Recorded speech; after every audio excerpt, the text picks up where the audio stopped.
It is official!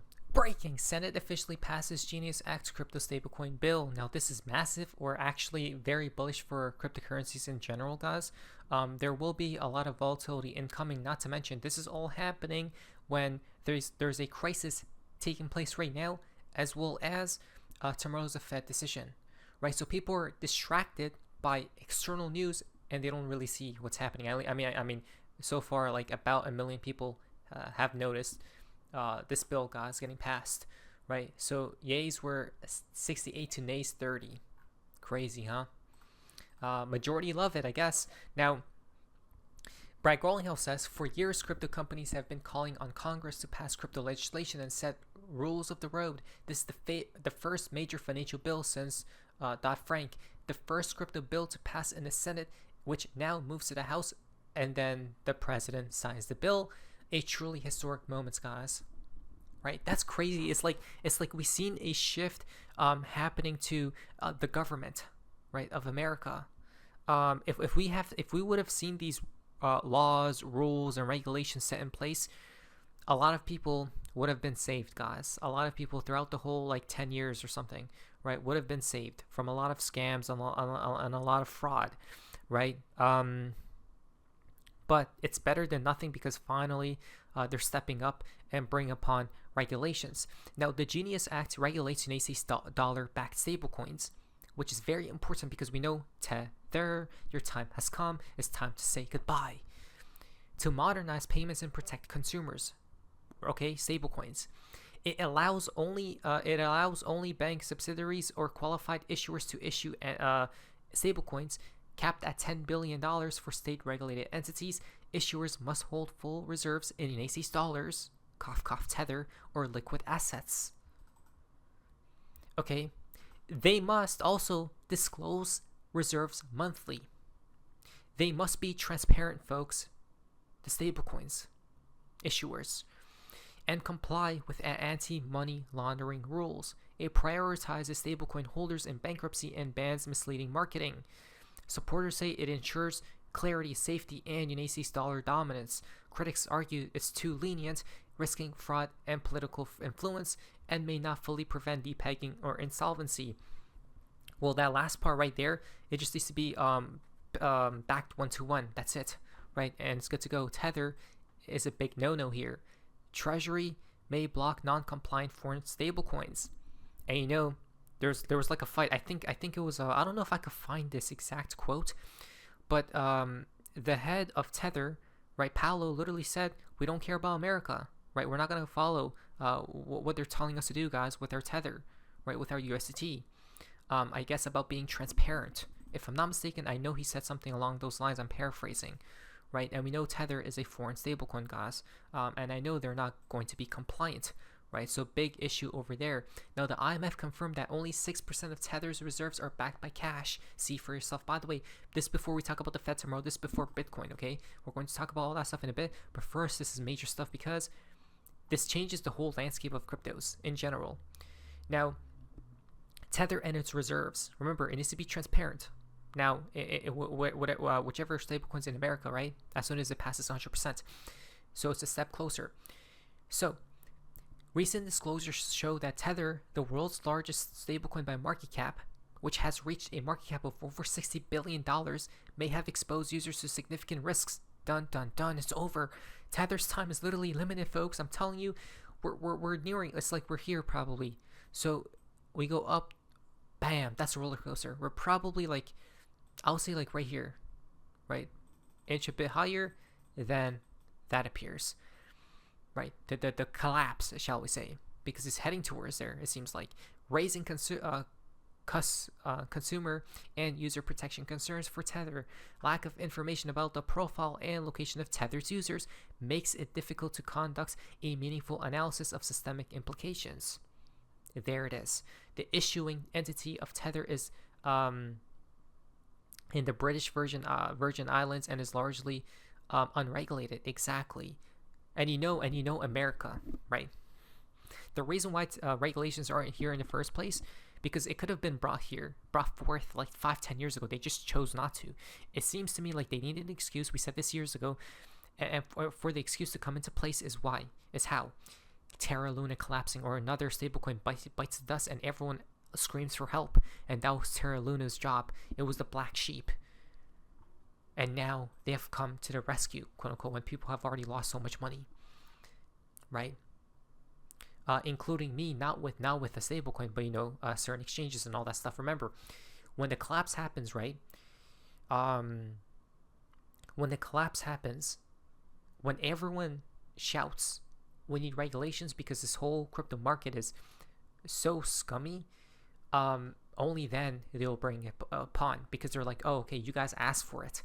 So when the rules are strict, you can't fight back, guys, right? Because you asked for it. Is it better than nothing though, right?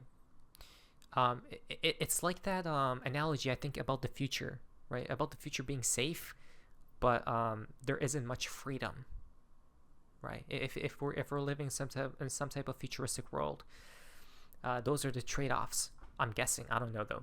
But to be honest, this doesn't look too bad, right?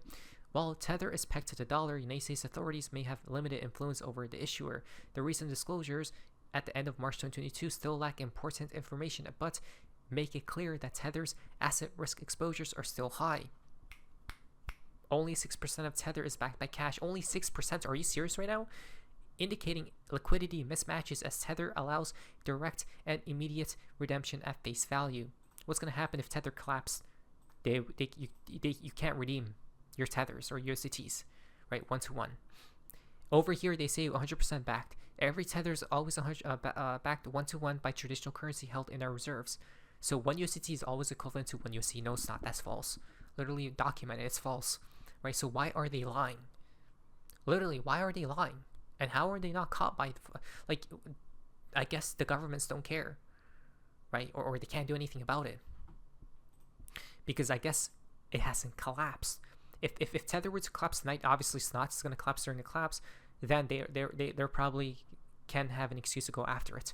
Nevertheless, because it is backed by risky assets and lacks transparency, right? Major alerts right here, red alerts. Tether is perceived as having a large degree of risk or run risk. For example, Tether holds a material portion of its reserves in corporate bonds and other investments that include risky assets. Where? Right? Possibly. Let's listen to this clip because this is quite interesting. It connects to this act, Genius Act, RLUSD, XRP, and all together, guys. Listen. I think this entire conflict in the Middle East can indeed speed up the demand of a neutral bridge asset. Like entire conflicts in the Middle East can indeed speed up the demand of a neutral bridge asset like XRP and the XRP ledger. What happens if they close Hormuz? It's about 20.5% of the global oil supply, and it's important to note that Japan doesn't produce any oil, so they have to import 100% of its, for all consumption in Japan, they need to import it, and it comes from Hormuz. What happens is that probably Japan is going to be forced to raise interest rates. And when they do that, we know that Japan also holds over $1 trillion in US Treasury bonds.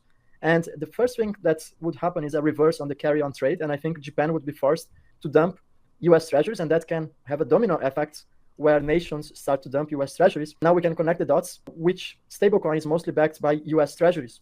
That's right. That's USDT. That's Tether. They are not backed 1-to-1 to the US dollar as it should. You can really, that's why I did say that Tether only collapses, right, when America does. And America will at some points. If you look at the stock market, it's heading to that area, guys, right? It's like it can go much higher. Yes, it will go a little bit higher, but not too much at all, right? When everything collapses, it will collapse. It's weird to me how these acts and bills are getting passed when there's a crisis going on right now. Don't you find that strange? Maybe it all connects together. see this outcome. Perhaps it will be the reason for a depeg of Tether. Everything might start in Japan. I think the situation is going to escalate. As we see here, they're giving a 26% chance. Yesterday was above 50% actually. I took this from Jim Rickards. Yeah, I have something I want to share with people. It kind of ties into that. It's a little more macro too, but it also, here, let's move this.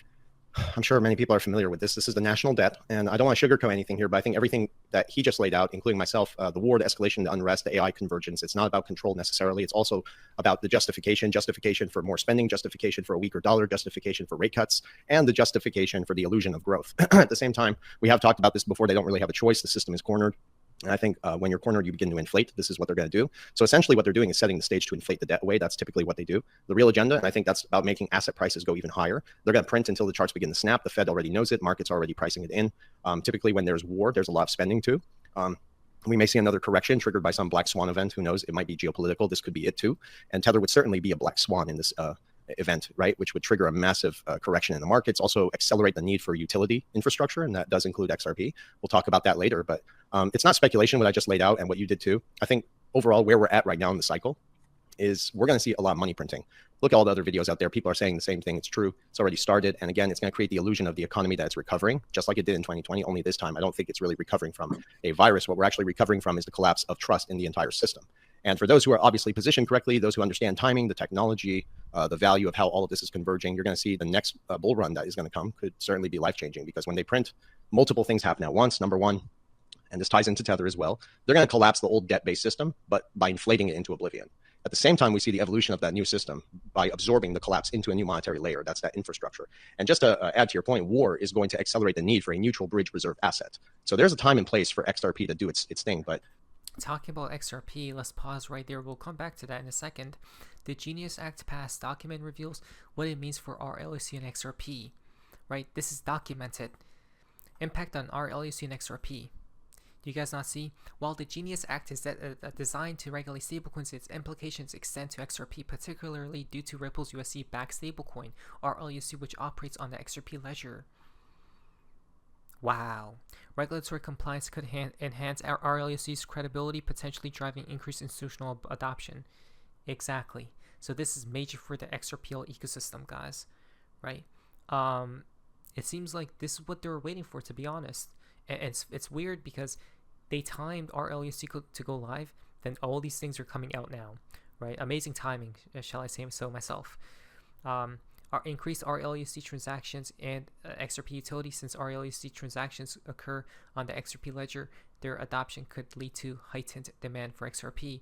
Additionally, as RLUSD gains traction in cross-border payments and remittances, XRP could play a vital role as a bridge currency for liquidity provision. Right? If the act may offer a clearer pathway for XRP to be recognized as a utility token, and it is easier for financial institutions to integrate RLUSD and XRP into their payments infrastructures without. Now, remember, the stablecoins won't kill XRP. Why? XRP is a neutral bridge, with XRP eliminating the need for banks to have nostril accounts or foreign currency exposure. This arrangement is ideal to be used for exotic corridors. People think stablecoins reduce XRP's need. This comes from Beyond Broke. Wrong. $27 trillion in nostril foster accounts could grow to 50 trillion plus, right? Because banks won't trust competitors' coins. XRP becomes a neutral bridge. Exactly. Literally, folks, right? That's XRP's job right here. So what's crazy is JP Morgan is making or bringing upon their own stablecoin, guys. Right? Seems like nobody's trusting each other. They're trying to bring upon their own coin out there, right? To be used possibly. You know what? I'm going to save the Bitcoin analysis maybe for another video later. Today's was all about stablecoins, which is quite fascinating, isn't it, guys? So yeah, very huge news, very positive, bullish for cryptocurrency, especially the XRP ecosystem. Now, beneath your advice, let us prepare. What is this? So face me says, see ya.